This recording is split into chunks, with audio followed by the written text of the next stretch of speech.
Welcome to The Explainer. Today, we're diving into a case that's, well, it's more than just a cold file. It's become a piece of American mythology.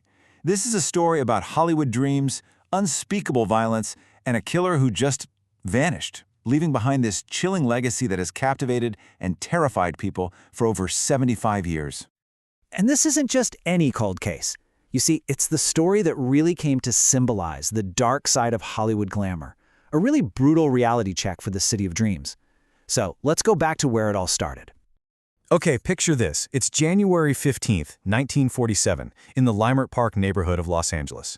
A mother is out for a walk with her young daughter when she spots something out of the corner of her eye, lying in a vacant lot. What she found there would kick off a firestorm of horror that swept across the entire nation. At first glance, she actually thought it was a discarded mannequin. But then, the horrifying reality sinks in. It was the body of a young woman posed and mutilated with this chilling, almost surgical precision. The body had been cut completely in two. Now, the details of the crime scene, they point to something deeply, deeply disturbing. The body was drained of every drop of blood, scrubbed clean, and then deliberately posed. The cuts were precise. This was not some frenzied attack. It felt like a ritual, carried out by someone with terrifying self-control. So as you can imagine, the media absolutely exploded. This became an instant sensation. But what got lost in all the headlines and the gruesome details was the fact that this was a real person with a name, a story, and dreams of her own. Her name was Elizabeth Short.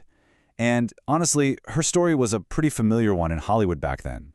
She was trying to make it as an actress, working odd jobs, bouncing between friends' places, all while chasing that elusive dream of stardom. But instead, her story ended in this unbelievable tragedy. The media gave her a name that would become absolutely legendary. They drew inspiration from a popular movie and her dark hair and clothes, and they dubbed her the Black Dahlia. That name stuck, and it transformed a real person into a permanent fixture of American true crime lore. Now, with a crime this shocking and a victim this visible, you'd think the case would be solved pretty quickly, right? But nope. The investigation was a complete disaster from the very beginning. How could a killer this brazen just disappear into thin air? Well, the answer really lies in this chaotic mess of intense media interference and some critical mistakes by the investigators that pretty much doomed the case from the start. The news coverage created an absolute circus, and right in the middle of it all, this bizarre thing starts happening. More than 60 people came forward and actually confessed to the murder. Every single one of those false confessions had to be investigated, burying the police in a mountain of dead ends. Yeah, the publicity became the investigation's own worst enemy.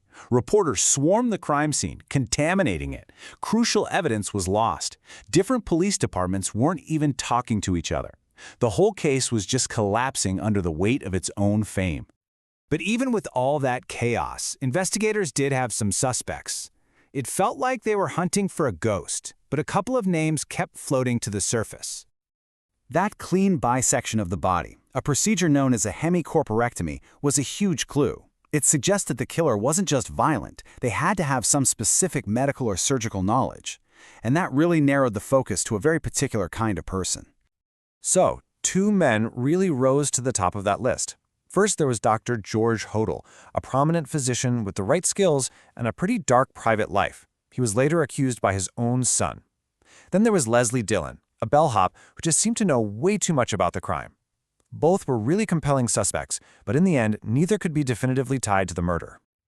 Okay, so decades have passed. The files have gathered dust, the witnesses are long gone, but the big question is, could the powerful forensic technology we have today finally answer the questions that have been hanging in the air since 1947?